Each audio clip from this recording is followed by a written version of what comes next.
안녕하세요. 이선희 집사입니다.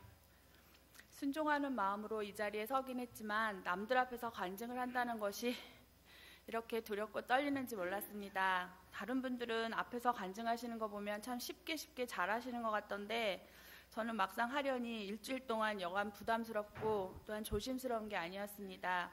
어디서부터 어떻게 무엇을 간증할까 기도하면서 고민하던 차에 떠오르는 하나님이 제게 하셨던 일에 대해 말씀드리려고 합니다. 작년 중보기도학교 때 한 강의 중에 방언에 대해 배우고 실제로 방언에 대해 실습하며 기도할 때였습니다. 강의 후 기도하고 있는 중에 갑자기 제 마음에 풀어놓아 다니게 하라라는 그런 음성이 들렸습니다. 이게 무슨 뜻인지 몰라서 계속 기도드렸습니다.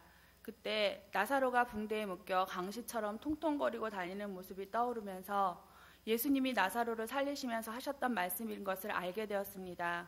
기도하면서 제 마음에 드는 생각은 청소년들을 향한 아버지의 마음이 제게 전달된 것 같다는 생각이 들었습니다. 하지만 저는 아이들을 위한 구체적이라기보다는 제사장 기도에 나오는 말씀으로 기도드릴 수밖에 없었습니다. 그리고 느헤미야 기도를 할 때 다문화 가정을 위한 기도 가운데 그들에게 실질적인 필요를 채워줄 수 있는 것이 한글을 가르치려는 것을 알고는 막연하게 하고 싶다라는 생각을 하게 되었습니다. 그러던 중 DNA를 같이 하던 집사님의 지지하에 한국어 강사 양성 과정을 수료하게 되었습니다. 때마침 알게 된 사실은 중도 입국 자녀들에 대한 정보였습니다. 중도 입국 자녀 중 청소년의 경우 말이 통하지 않아 폭력으로 나타나게 되고 학교를 다니는 아이들은 극소수이며 PC방이나 거리에서 떠돌며 힘들게 생활하고 있다는 안타까운 소식을 듣게 되었습니다. 소식통에 의하면 중도 입국 자녀들을 위한 강사는 사명 없이 안 되고 그 일이 너무 힘들어 포기하는 사람이 많다는 것이었습니다. 그 얘기를 듣는데 제 마음에서는 하나님 저요, 제가 할게요. 저를 보내주세요라고 저도 모르게 기도하고 있었습니다. 하지만 그 일을 하기 위해서는 한국어 강사 자격증이 필요한데 1차만 붙고 2차 면접 때는 압박 질문을 받으며 벌벌 떨다가 대답도 제대로 못하고 떨어지고 말았습니다. 어떤 사람은 쉬운 질문 합격시키기 위한 질문만 받아 붙은 사람도 있는데 저는 문법 질문만 받은 것에 대해 억울하기도 하고 속상하기도 했지만 남편 말처럼 더 기도하라는 하나님의 뜻이라며 억지로 저를 위로하면서 금요기도회를 참석하게 되었습니다. 그때 기도 중에 제 마음에 내가 나를 사랑하느냐라는 생각이 자꾸 들었습니다. 갑자기 말씀이 떠오른 건지 정말 예수님이 제게 물으신 건지 헷갈렸습니다. 그런데 그 생각이 기도 내내 떠나지 않았습니다. 그럼요 하나님, 저 하나님 사랑해요. 아시잖아요. 그러자 내 양을 먹이라는 말씀이 생각났습니다. 하나님, 저는 목사님도 아닌데 제가 양이 어딨어요. 기도하는데 내 양이 아니라 내 양, 그러니까 제 양이 아니고 예수님의 양이라는 생각이 들었습니다.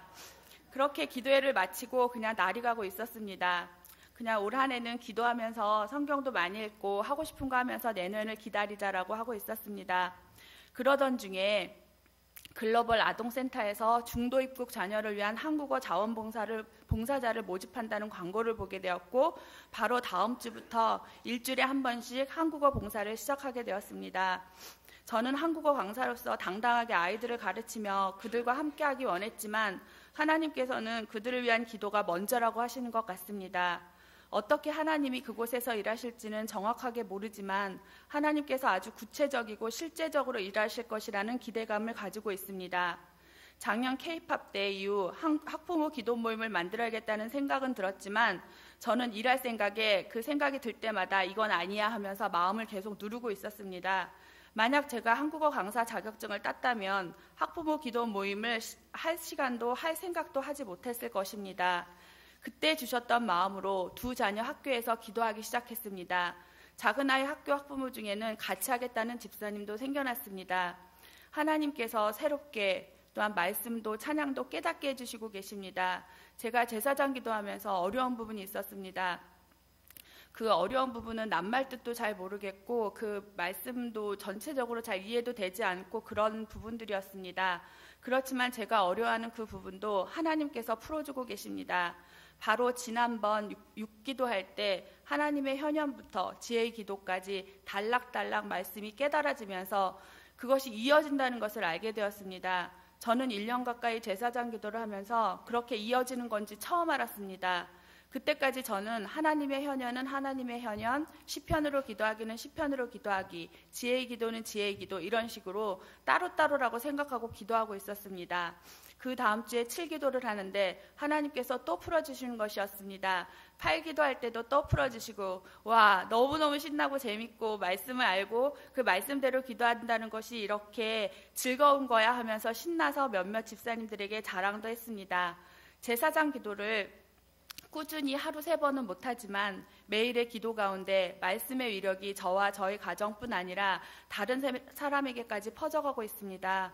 그 실례로 작은아이 반 친구 중에 청소년 보호센터를 들락거리며 엄마도 포기하겠다고 학교에서 알아서 하라는 아이를 위해 단지 저는 말씀 기도로만 올려드렸는데 그 아이가 변화되는 일도 생겨났습니다. 하나님이 얼마나 저를 사랑하시는지 다 표현 못하지만 하나님께서는 저를 너무 사랑하시고 제가 또한 하나님을 사랑하기 원하신다는 것을 알았습니다. 아직도 저는 공사 중이고 과정 중에 있지만 하나님이 이끄시는 대로 나아가겠습니다. 저는 가시나무 가운데 백합화입니다.